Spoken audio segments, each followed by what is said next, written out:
As a result of the First Congolese War, the Rwandan government had installed Laurent Desire Kabila as the President of the Democratic Republic of the Congo.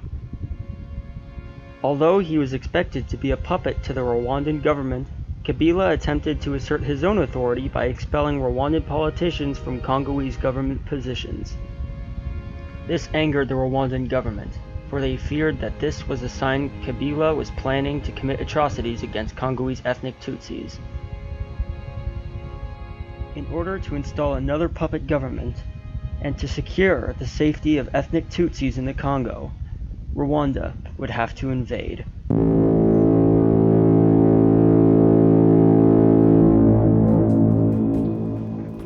The Rwandan general, James Kabarebe, with both Rwandan and Ugandan forces under his command, drafted a daunting plan to quickly strike at the Congo. Kabarebe was to lead his forces to capture Goma, where he could use the local airport to quickly fly his entire army across the country to Kitona. From there, Kabarebe planned to advance eastward and to strike the nation's capital, Kinshasa, where he would then depose Kabila. Luckily, on the 2nd of August, Congolese forces in Goma under General Sylvain Mbuki turned against Kabila in a mutiny.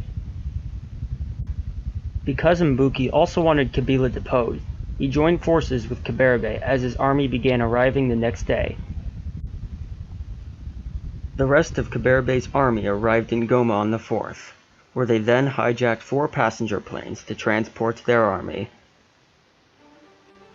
Meanwhile, Kabila and Robert Mugabe of Zimbabwe secured an agreement to assist each other in times of need. This would play a vital role in the defense of the Congo. Later, a unit of commandos were among the first of Kabarebe's army to land at Kitona and to capture it from the Congolese forces defending it. The 4 airplanes would continue to deliver Kabarebe's army, which now included Congolese mutineers, until they had all arrived by August 5th. Kabarebe bribed local Congolese forces to join his side. Those loyal to Kabila were quickly overwhelmed.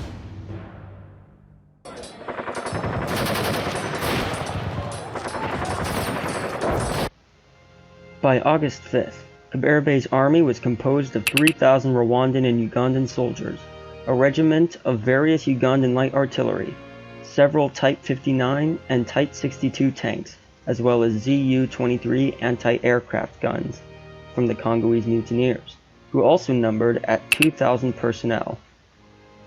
The total number of manpower on the 5th is not exactly calculated, but what we do know is that likely due to an increase of Congolese rebels and mutineers joining Kabarebe, his army would reach its height on the 24th, at about 15,000 men. Kabarebe began his advance east, where he captured Boma on the 8th and the vital port city of Matadi on the 10th. He then moved rapidly up the road towards Kinshasa until the next day, when he was ambushed near Kasangulu. The very next day, Zimbabwean troops began arriving in Kinshasa to assist Kabila. On August 13th, Kabarebe ordered the hydroelectric Inga Dam to be shut down, cutting all electrical power to Kinshasa in hopes to weaken the city's defensive capability. With no electricity in the capital and rebellion spawning in the east, Kabila used the media to mobilize the people of Kinshasa against Kabarebe.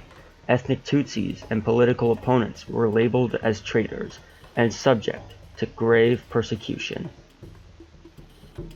Kabarebe decided to avoid Kasangulu and advanced north further to the east to avoid another battle. He had reached as far as Kinsielele before his army's vehicles ran out of fuel, delaying further movement. By August 22nd, the Zimbabwean forces had finished arriving in Kinshasa. They numbered at 800 personnel, mostly highly trained special forces. 15 Cascavel light armored vehicles, 8 ZAF Hawk light attack jets, and what sources call over a dozen Alouette 3 and AB-413 helicopters, configured for both combat and logistical roles.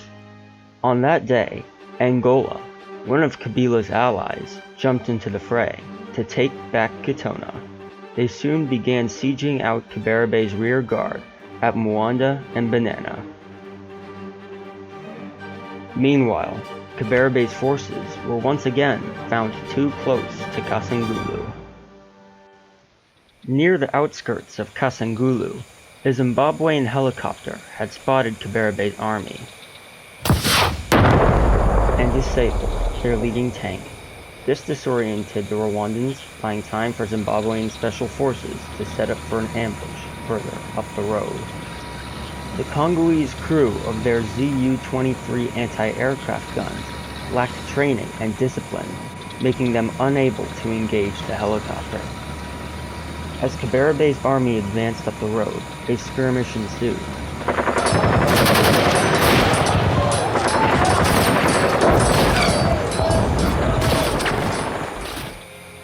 When Kaberebe's forces had left the field, the majority of his tanks were either destroyed or captured by the Zimbabweans. After the battle, Kaberebe had now lost most of his tanks, and due to a lack of discipline and training, his anti-aircraft guns were practically useless. His enemy had now discovered his army's weakness, to be attacked by air. On the other hand, his army was in high spirits and reached their maximum size of about 15,000 men, while the more professional and higher-tech Zimbabwean army had only 800 men, and the Angolan army to the west had 2,500 men. But Kaberebe's situation was beginning to become desperate. Because Kitona was in the hands of the Angolans and the surrounding area was under attack, he was cut off from his line of supply and reinforcements. But also, the Kitona airport, Kaberebe's only practical way to get back to Rwanda, was now inaccessible. His army was now effectively trapped in the Congo.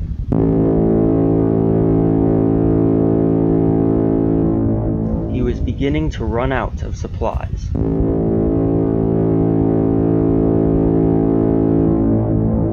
His men were easy targets to aircraft, and the Zimbabwean army was aware.